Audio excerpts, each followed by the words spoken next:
Today I'm going to encourage you to do one thing: reflect.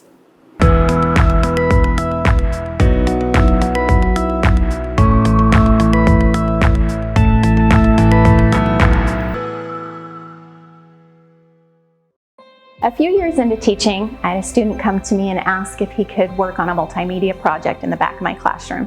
I said yes, of course, and paid no mind. A few days later, he came back and shared a videotape of me teaching. And so I pressed play and resumed my grading and whatever else I was doing.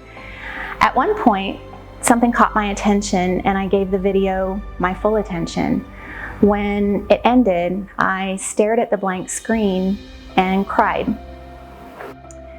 It did not align at all with my memory of the lesson or even my perception of how things went.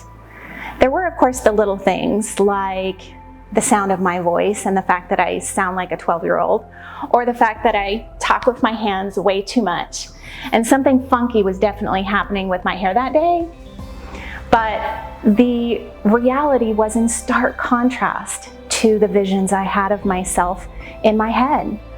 I was not the riveting or inspiring teacher that I thought I was. I wasn't even smiling. The woman on screen was not the teacher I wanted to be, and not the teacher I thought I was. And that reality was painful.